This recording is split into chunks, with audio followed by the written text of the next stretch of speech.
मुच्यते। पूर्णस्य पूर्णमादाय पूर्णमेवावशिष्यते।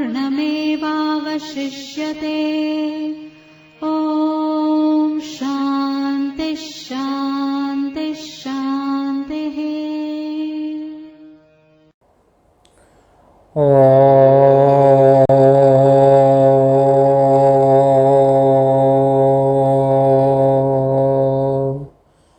भद्रं कर्णेभिः शृणुयाम देवाः।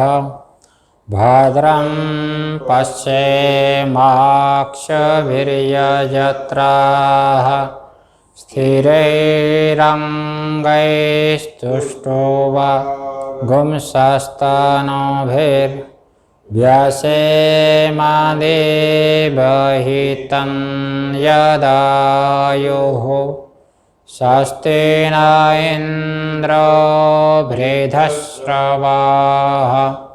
स्वस्ति नः पूषा विश्ववेदाः। स्वस्ति नश्चार्क्ष्यो अरिष्टनेमिः। स्वस्ति नो बृहस्पतिर्दधातु। ॐ शान्ति शान्ति शान्तिः। शङ्करं शङ्कराचार्यं केशवं बादरायणं सूत्रभाष्य कृतौ वन्दे भगवन्तौ पुनः पुनः। ईश्वरो गुरुरात्मेति मूर्तिभेदविभागिने व्योमवद्व्याप्तदेहाय दक्षिणामूर्ते नमः। ॐ शान्ति शान्ति शान्तिः। ओम।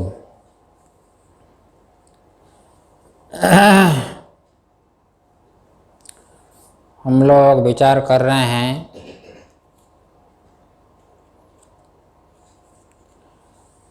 मांडुक्य उपनिषद जो कि अथर्ववेदीय है, ब्राह्मण भाग की है। उपनिषद तो बहुत छोटी है, लेकिन इसका कार्य बहुत है, क्योंकि इसमें तो महावाक्य है। यद्यपि महावाक्य अन्य वेद में भी है,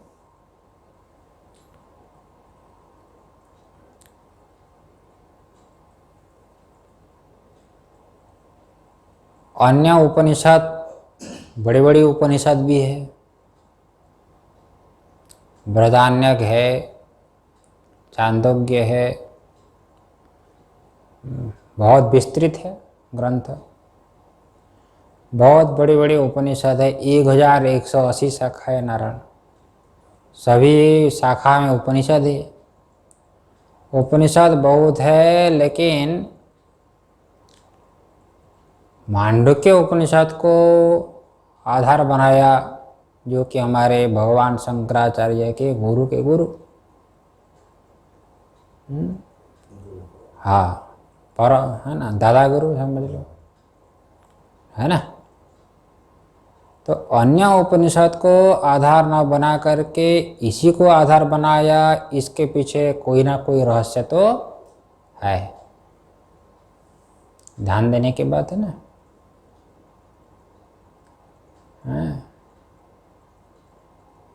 तो जब विचार करते हैं, साधक जिस साध्य को प्राप्त करना चाहता है वो तो अनाम है, अरूप है। उसमें ना कोई नाम है ना कोई रूप है, निरुपाधिक है, निरुपाधिक है ना। इसलिए जब कठोपनिषद के ऊपर हम देखते हैं, भाई यही ना पूछा, अन्यत्र धर्माद अन्यत्र अधर्माद अन्यत्र अस्मात् कृता कृता। अन्यत्र भूता च भव्या च यत् पश्यसि तद्वद, ये कहा कि नहीं? कठोपनिषद में कहा।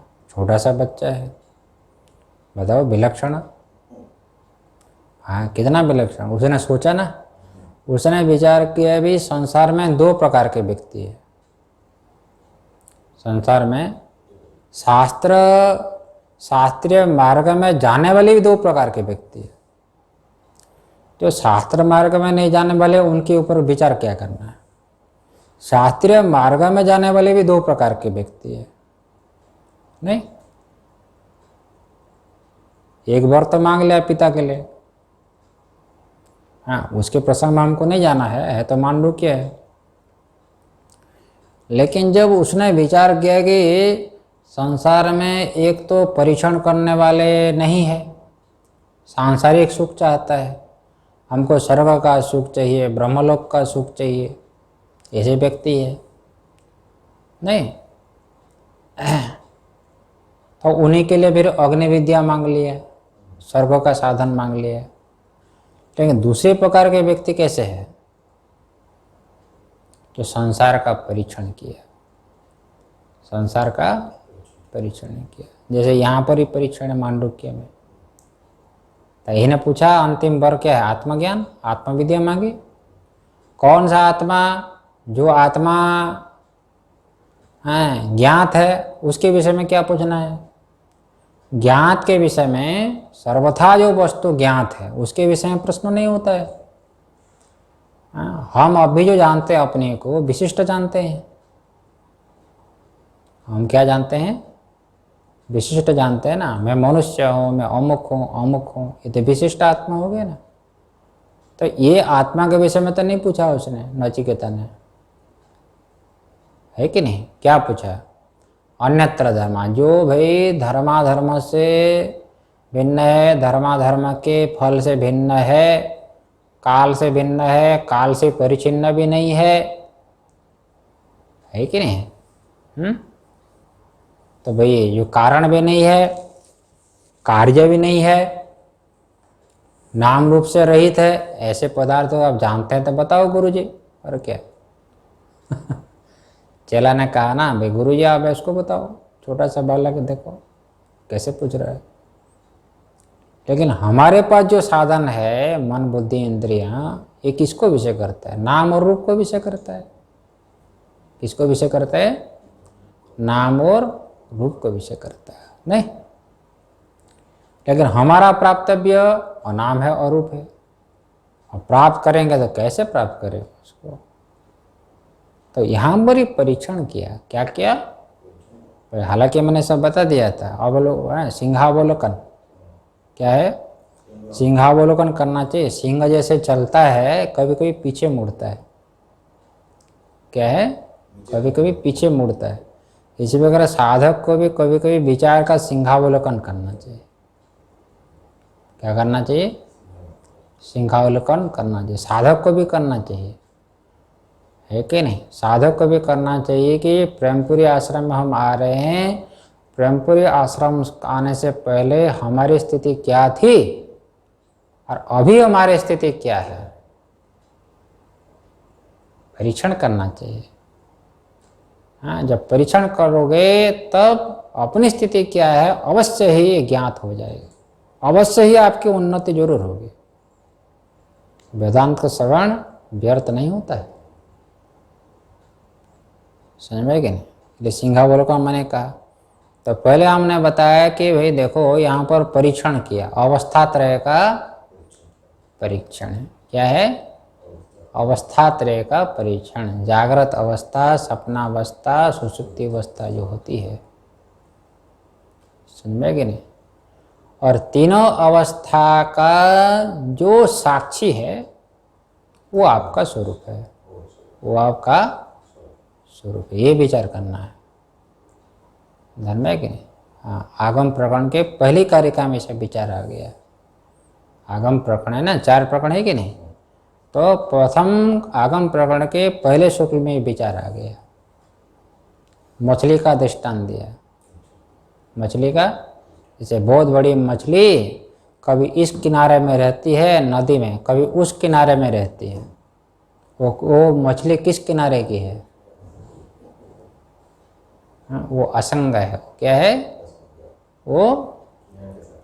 हाँ, हो गया कि नहीं? इसी प्रकार संत महापुरुष भी ऐसे होते हैं। संत महापुरुष भी ऐसे होते हैं, क्योंकि आत्मा ही ऐसा है ना। हाँ, अपना जो वास्तविक स्वरूप है वो असंग ही अयम पुरुष है, वो असंग है। वो क्या है? असंग है। ये असंग का ज्ञान जिसको हो जाएगा वो भी क्या होगा? असंग हो जाएगा। इसलिए महात्मा लोग असंग होते हैं। इसलिए भक्तों को भ्रांति हो जाती है कि महाराज जी हमसे बहुत प्रेम करते हैं, मैं इतनी सेवा करता हूँ ना, मैं इतनी सेवा करता हूँ, इसलिए गुरु जी हमसे थोड़ा सा तुमसे ज़्यादा प्रेम करते हैं। तो ज़्यादा प्रेम क्या करेंगे बताओ? क्या तुम्हारे दूसरे से द्वेष करते हैं क्या? हाँ, दूसरे से क्या द्वेष करते हैं? नहीं। वास्तविक जो आत्मज्ञानी होता है, ब्रह्मनिष्ठ होता है, ना किसी से राग होता है, ना उनका किसी से द्वेष। राग द्वेष होता है तो फिर क्या ज्ञानी है? राग द्वेष करने वाला ज्ञानी वास्तविक नहीं होता है। इसलिए वो कहने का मेरा क्या है, जिस असंग पर आत्मा का साक्षात्कार जिसको हो गया, ऐसा महापुरुष, हाँ, वो किसी से ना राग है ना किसी से द्वेष है। जो भी भक्त आता लगता है कि मेरे से ज़्यादा है, ये भी भक्त को ऐसा लगता है, वो भक्त को उसको भी ऐसा लगता है। आत्मा का स्वरूप ही ऐसा है, ध्यान में ना। तो तीनों अवस्था का जो साक्षी है, असंग है, वो होता है आपका स्वरूप। अयम आत्मा ब्रह्म, उसमें जो आत्मा शब्द आया वही वास्तविक अपना स्वरूप, उसी को आत्मा शब्द से कहा गया। समझ में ना, है ना। लेकिन हमको, और वो अद्वैत है। क्या है? अद्वैत है। भाई अद्वैत तब होगा जब ये सब मिथ्या हो। तो ये क्या हो? तो जो दृश्यमान जगत है ये यदि मिथ्या होगा ना, ठीक है, तब तो अद्वैत होगा। तो विचार ये चल रहा है कि 14 नंबर में, द्वितीय प्रकरण के 14 नंबर कार्य का है कि नहीं? तो भाई पूर्व पक्ष तो ही पकड़ लिया ना, ये इतना पूर्व पक्ष का हुआ। भाष्य में था ना, देखो, स्वप्नव चित्त परिकल्पितम सर्वम इति एतद् आशंक्यते। ये देखो, ये पूर्व पक्ष है ना, इसके ऊपर आशंका किया। वेदांती बोलता है स्वप्न जैसे मिथ्या है, इस प्रकार जागृत दृश्यमान पदार्थ भी परिकल्पित चित्त से, सर्वम जागृत पदार्थ। इसके ऊपर वो खड़ा हो गया पूर्व पक्षी, बोलता हमारा ऑब्जेक्शन है इसके ऊपर, हम नहीं मान सकते। देखो क्यों, हमारी बात सुनो, हमको तो बोलने का मौका दो। पूर्व पक्षी कह रहा है, तो बोलता है ठीक है बोलो। यस्मा चित्त परिकल्पितेर मनोरथादि लक्षणेर चित्त परिच्छेदेर वैलक्षण्यम बाह्यान्नम अन्योन्यम परिच्छेदत्तम, ये तात्पर्य है ना। ये पूर्व पक्ष नारायण, ये क्या है? पूर्व पक्ष। देखो आए, हाँ टीका है, बता रहा हूँ। तो ये पूर्व पक्ष कह रहा है। तो पूर्व पक्ष कह रहा है कि चित्त के द्वारा जो परिकल्पित होता है भैया, है कि नहीं, मतलब मनोरथ आदि, मनोराज्य करते हो, हाँ, वो पदार्थ कब तक है? जब तक कल्पना हो रही है मनोराज्य तब तक है। धन में कि नहीं आया, मतलब उसका काल एक हुआ, कल्पना काल वाला हुआ। जब तक कल्पना है तब तक मन में, जब तक कल्पना है तब तक मानस का, मन का लड्डू है, तब तक मन का लड्डू आया समझ में। अच्छा, लेकिन जो बाहर जो घटपटाती है, अतः बाहर का जो लड्डू है वो दो काल वाले हैं। अभी जो देख रहे हो लड्डू को, लेकिन अभी भी है ये, और जिस समय नहीं देख रहे थे पहले दुकान में जो था लड्डू, वो भी था कि नहीं उस समय? ज्ञान होने से पूर्व काल में भी है और वर्तमान काल में भी है, दो काल वाला हो गया कि नहीं। इसलिए प्रतिविज्ञा होती है। क्या होती है?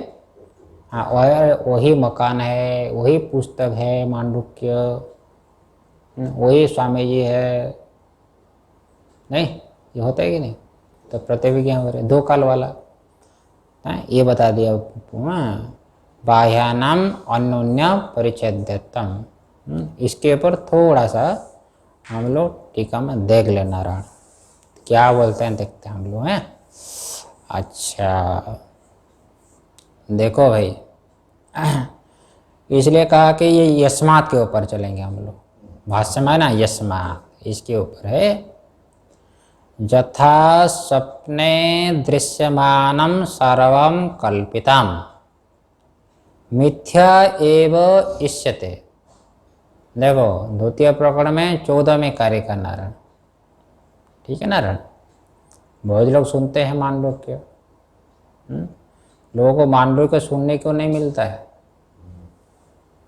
मांडव्य सुनने को ये श्रवणायापि बहुभिः न लभ्य, लोगों को सुनने को नहीं मिलता है, लेकिन वो दूसरा सुनते हैं। वो क्या सुनेंगे?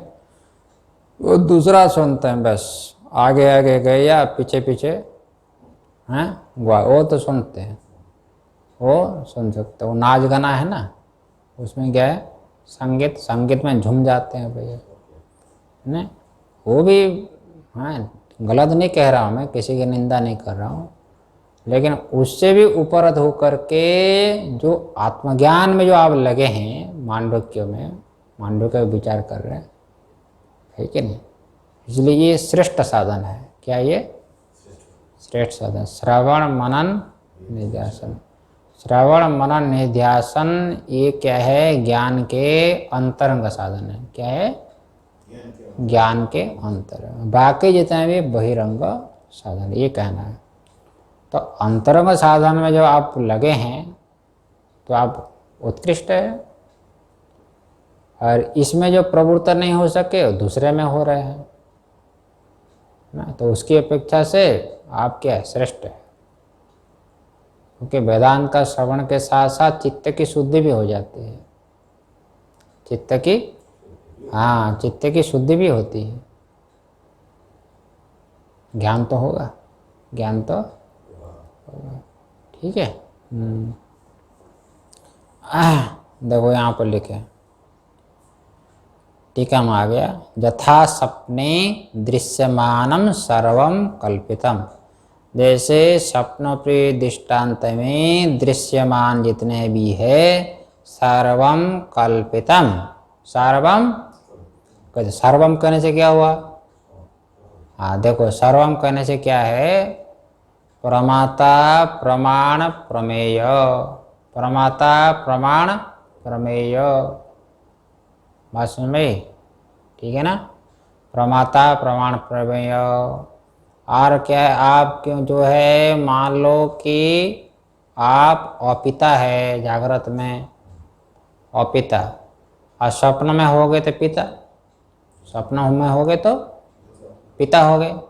आप अपने को पिता मान रहे हो, अरे छोटका बालक जो है वो क्या हो गया? पुत्र हो गया। अब पुत्र का ज्ञान भी हो रहा है कि नहीं?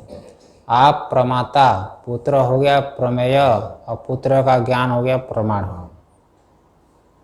समझ में ना? तीनों में कौन सत्य है? तीनों में कोई सत्य है?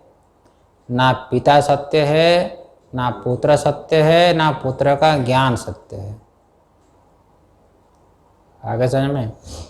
आप लड्डू खाने वाले हैं, लड्डू खा रहे हो सपना में, लड्डू खाने वाले हो गया ज्ञाता, लड्डू हो गया ज्ञेय, और लड्डू का ज्ञान हो गया, हाँ, ज्ञान, लड्डू का भान हो रहा है ना, ज्ञान हो गया। तीनों में कौन सत्य? कोई सत्य नहीं, सर्वम मिथ्या, सब क्या है? मिथ्या है। तीनों को जो सत्ता दे रहे हो आप, तीनों को जो प्रकाशित कर रहे हो मांडुक्य के अनुसार, तुरीय चेतन, वो हो गया सत्य, वो हो गया सत्य। बात समझ में?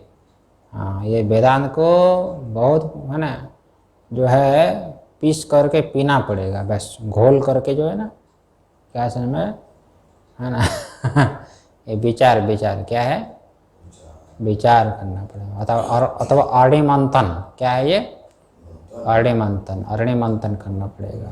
अरणि मंथन है कि नहीं? जैसे अरणि मंथन में एक लकड़ी ऊपर और एक लकड़ी नीचे, तब फिर जो मंथन करना पड़ेगा, मंथन करना पड़ेगा, तब जा करके अग्नि प्रकट होगी, तब जा करके अग्नि प्रकट होगी। नहीं समझ में आएगी नहीं। और लकड़ी यदि गिली हो तो, लकड़ी यदि गिली हो तो नहीं, अग्नि नहीं निकलेगी, धुआं हो जाएगा। बस घिसते रहो, कुछ होता नहीं उससे, थक जाओगे, कुछ नहीं होगा। सही में ना। इसी प्रकार ज्ञानाग्नि में भी दो लकड़ी है, ज्ञान रूपी अग्नि में भी दो लकड़ी। हाँ, यहाँ पर कौन, एक गुरु है, दूसरा है शिष्य। एक गुरु रूपी लकड़ी और एक शिष्य रूपी लकड़ी। तो कौन नीचे कौन ऊपर? क्या गुरु रूपी लकड़ी को नीचे है कि शिष्य रूपी लकड़ी को नीचे? शिष्य रूपी लकड़ी को नीचे होना पड़ेगा, और गुरु रूपी लकड़ी को हाँ ऊपर करना, ऊपर होना पड़ेगा, मथने। हाँ, तो यहाँ पर भी लड़ाई होती है। क्या कौन सी लड़ेगा? मारपीट नहीं, ये जो मांडू का हम लोग विचार कर रहे हैं ना, ये विचार रूपी मंथन करना पड़ेगा, विचार रूपी। ये समझने की बात है भैया, है ना। जैसे लकड़ी यदि गिली हो तो अग्नि प्रज्वलित नहीं होती है, इसी प्रकार से हैं, तो साधक का चित्त रूपी लकड़ी यदि गिली हो, लकड़ी यदि गिली हो मतलब क्या? हाँ, साधक के चित्त रूपी लकड़ी गिली मतलब क्या? गीलापन क्या है? संसार की ऐषणा, पुत्रेषणा, लोकेषणा, वित्तेषणा यदि आपके चित्त में है, तो आपके चित्त रूपी लकड़ी में ज्ञान रूपी अग्नि प्रकट नहीं होगी। गुरु कितना भी जोर लगाए क्या होगा? गुरु कितना भी जोर लगाए, चित्त का साधक के चित्त रूपी लकड़ी ही गीली है तो क्या करोगे आप? है ना, धन है ना। चित्त में वैराग्य होना चाहिए, ऐषणा से विनिर्मुक्त चित्त यदि हो जाए तो ज्ञान रूपी अग्नि प्रज्वलित होती है। ज्ञानाग्नि सर्वकर्माणि भस्मसात् कुरुते, बस सबको भस्म कर देगा, सारा संसार बाधित हो जाएगा, बस सारा संसार बाधित। चाहे मुंबई में रहो चाहे कहीं भी रहो, कोई फर्क नहीं पड़ेगा। जीवन मुक्त क्या है? हाँ, जीवन मुक्त। जीवन मुक्ति में सबका अधिकार है, जीवन मुक्ति में सबका। ज्ञान हो गया तब जीते जी मुक्त हो गए, चाहे घर में रहो चाहे बाहर में रहो, क्या फर्क पड़ता है? चाहे मुंबई में रहो कहीं भी रहो, ठीक है। कृष्णो भोगी सुखस्त्यागी नृपो जनक राघवो वसिष्ठः कर्मकर्ता च हैं सर्वे च ज्ञानिनः समः। मैं इसको कई बार बोला हूँ क्यों कहा मैंने? बहुत लोग में भ्रांति होता है, अरे महाराज हम तो गृहस्थ है, हम तो फंसे हैं, हमारा क्या कल्याण, हमारे बस की बात नहीं है मांडू क्या सुनना। क्यों नहीं हो सकता है? हो सकता है कि नहीं? विवेक ज्ञान सबको हो सकता है, सब में सब लोग अधिकारी है। जैसे भगवान की भक्ति में सब अधिकारी, ये ज्ञान में भी सब अधिकारी हो सकते हैं। समझ में बात? चलो, ये हमने बोल दिया, ठीक है। यथा सपने दृश्यमान, देखो पंक्ति में यथा सपने दृश्यमानम सर्वम कल्पित, इसलिए हम लोग क्या कर रहे हैं? विचार। हम लोग क्या कर रहे हैं? विचार कर रहे हैं, है कि नहीं? इसलिए विचार करेंगे तो चित्त रूपी लकड़ी में क्या हो जाएगा? प्रज्वलित हो जाएगा, अग्नि प्रज्वलित हो जाएगा। जीते जी यदि अग्नि प्रज्वलित नहीं हुआ ना चित्त में, तो क्या होगा? फिर पुनर्जन्म फिर होगा, पुनर्जन्म होगा। जन्म होगा तो दुख तो होगा ही होगा, है कि नहीं? फिर कोरोना आ जाएगा, है ना, फिर है। और क्या, इसे बस, हाँ, इसे जीते जी ही आप मुक्त हो जाओ। चलो पंक्ति में, यथा सपने दृश्यमानम सर्वम कल्पितम। देखो ये 93 नंबर है ना। कैलाश प्रकाशन के आनंदगिरी टीका में हमने थोड़ा विचार किया। यथा सपने दृश्यमानम सर्वम कल्पितम मिथ्या एव इष्यते, तथा जागरितेऽपि दृष्टं सर्वं चित्तस्पन्दितं तेन कल्पितं मिथ्या एव इति एतत् न अद्यापि निर्धारितम इत्यत्र हेतुम आह यस्मात्। लंबा चौड़ा बोल दिया। स्वप्न में दृश्यमान सारा जगत जैसे मिथ्या मानते हो, मिथ्या भविष्यते, मिथ्या ही मानते हो, तथा जागृते भी दृष्टम सर्वम, जागृत पदार्थ में सारा का सारा जो पदार्थ है चित्त स्पंदितम, चित्त से परिकल्पित है, मन से क्या ये कल्पित है भाई, ऐसा आप मान रहे हो नहीं। ये जो आपका कहना है ना, तेना कल्पितम मिथ्या है वह, इसलिए सब कल्पित मिथ्या कह रहे हो, ये कहाँ अभी तक निर्धारण हुआ भाई? अभी तक निर्धारित नहीं हुआ है। तुम्हारे कहने से थोड़ी हो जाएगा। सिद्ध करो कि जागृत पदार्थ कैसे मिथ्या है, सिद्ध करो, है कि नहीं। हाँ, ये पूर्व पक्ष नारायण। इसमें हेतु क्या बोल दिया पूर्व पक्षी ने? क्योंकि देखो मनोराज्य का पदार्थ जो होता है वो तो एक काल वाला है, और बाहर जो घटपट आती है दो काल वाला है। क्या है? दो काल वाला। जिस समय ज्ञान हो रहा है उस समय तो है ही, और जिसमें ज्ञान नहीं हो रहा है घटपट आदि का, बाजार में है कि नहीं, उसमें भी है, उसमें भी है। ये बताते हैं। थोड़े टीका हम लोग ले लें तो साफ हो जाएगा, स्पष्ट हो जाएगा, ठीक है ना। टीका देखो नारायण। आत्मा विद्या विवर्तेन चित्तेन तावर अंतर विनिर्मिता मनोरथ रूपा मनसी अंतर्वर्तमाना बहिरज्जु सर्पादयश्च ते चित्तनेव परिच्छिद्यन्ते। है देखो, सर्प जो भासता है ना, सर्प सर्प सर्प जो भासता है भाई, कहाँ पर है सर्प? ना, मन में है। कहाँ पर है? हाँ, सर्प आपके मन में है, दिखता बाहर, दिखता बाहर। बात समझ में? यहाँ पर कह रहे प्रातिभाषिक पदार्थ सब अंदर है और बाहर कुछ है नहीं, बाहर कुछ नहीं। इसलिए किसी को सर्प दिखता है तो किसी को माला दिखती है। बात समझ में? ये बताते हैं देखो, क्योंकि अज्ञान आपके अंदर है, ये सर्प भी आपके अंदर है।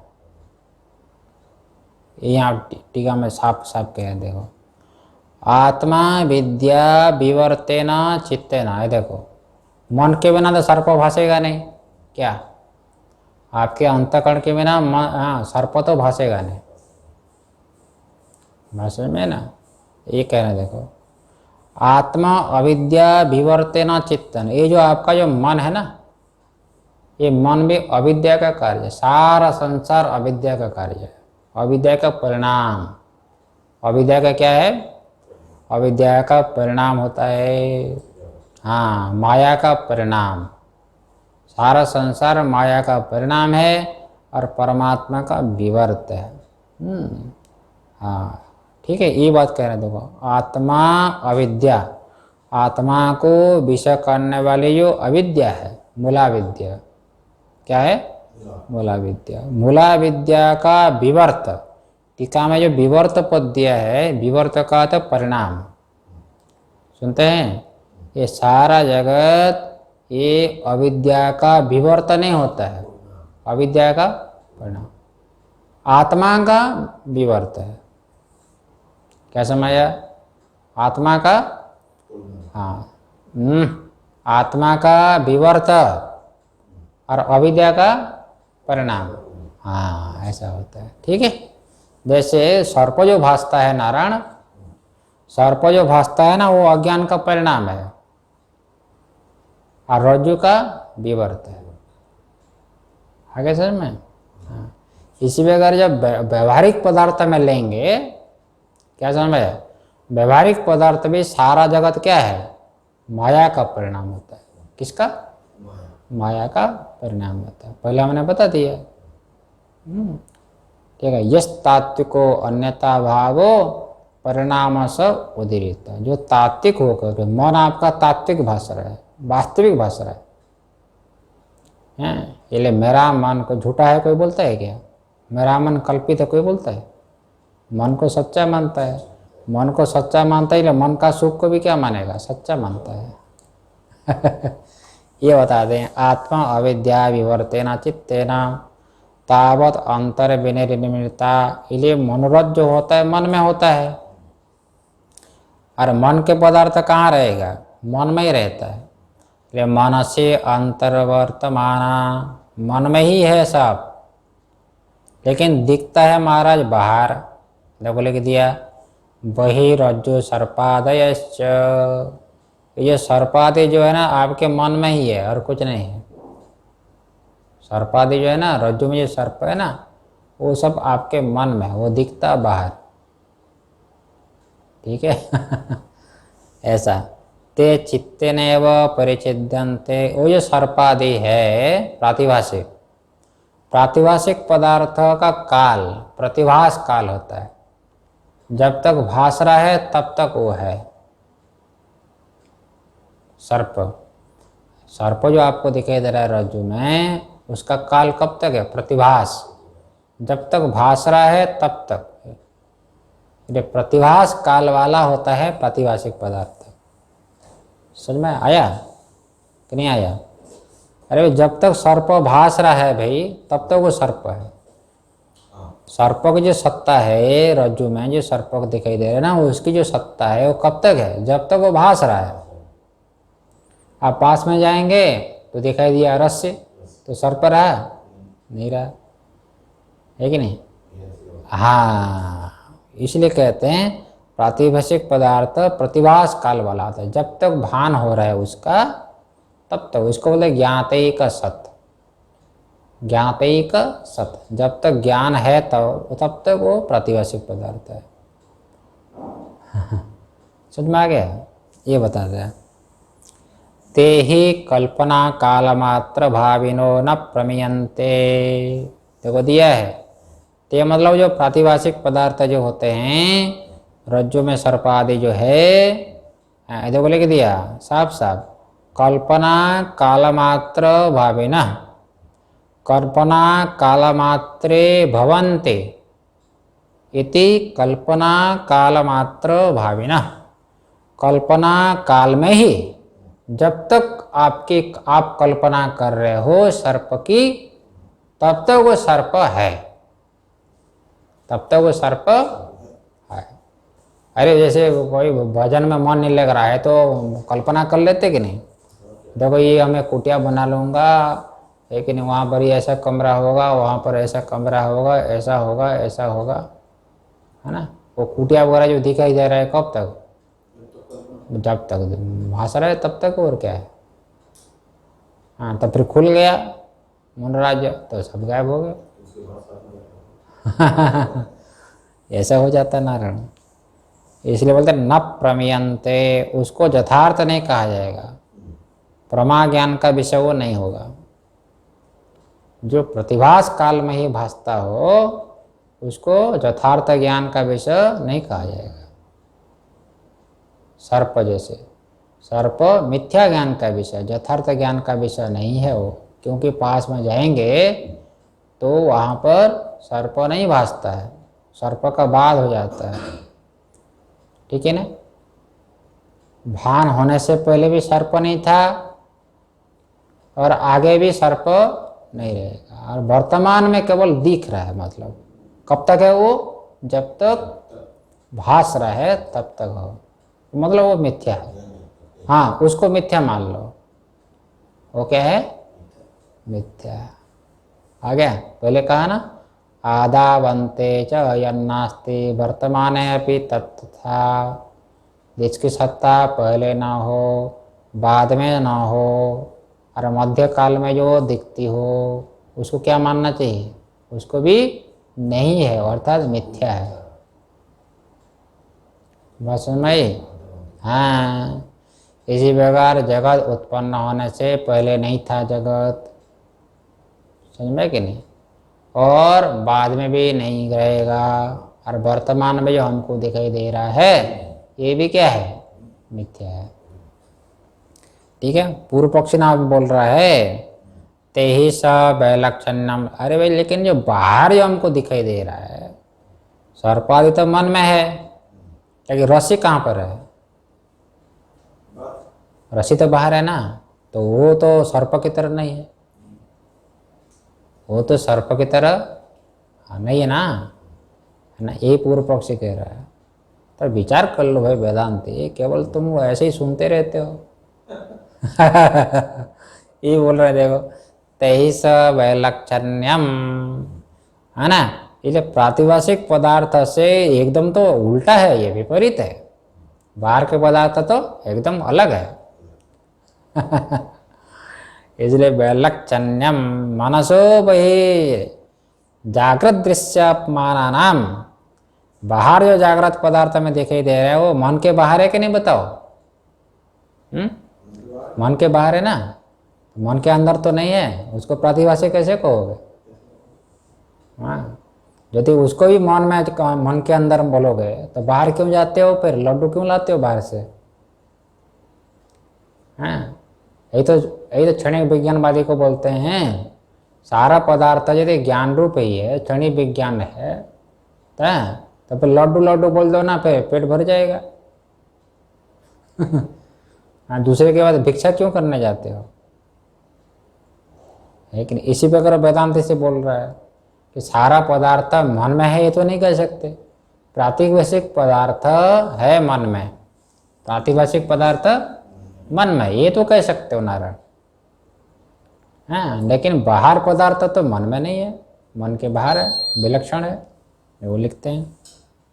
ठीक है, ते ही स वैलक्षण्यम मनसो बहिर्जाग्रत दृश्यमानानाम भावानाम, भाव का अर्थ पदार्थ, जागृत में जो दृश्यमान पदार्थ, देखो दृश्य करने से क्या हुआ, आत्मा को ना लो, आत्मा दृश्य नहीं है, आत्मा के विषय में तो कोई विचार तो नहीं चल रहा है ना, आत्मा दृश्य नहीं है, आत्मा तो दृग है। हाँ, इसलिए बहिर मन, किसके बाहर, मनसो, मनसो बहिर जागृत दृश्यमानानाम भावानाम अन्योन्य परिच्छेद्यत्वम। हाँ, अनन्य परिच्छेद्य मतलब क्या है, देखो कालद्वय, देखो भाष्य में था ना नारायण, बाह्यानाम अन्योन्य परिच्छेद्यत्वम, भाष्य में था, इसके ऊपर टीका है। देखो कालद्वय अवच्छिन्नत्वेन प्रतिविज्ञा गोचरत्वम इति, देखो दो काल से युक्त है बाहर का पदार्थ। दो काल से युक्त मतलब क्या, अभी जो सामने हम देख रहे हैं वर्तमान काल से भी है, और देखने से पहले भी था, पूर्व काल में भी है, पूर्व काल में भी है कि नहीं? इसलिए दो काल वाला होगा कि नहीं? इसलिए क्या हुआ, जो दो काल वाला होगा, पहले भी देखा था और अभी भी देख रहा हूँ, दो काल वाला हो गया कि नहीं? दो काल वाला हो गया ना, तब तो प्रतिविज्ञा होगी। प्रतिविज्ञा ज्ञान बोलते हैं, प्रतिविज्ञा ज्ञान है अनुभव, स्मृति नहीं।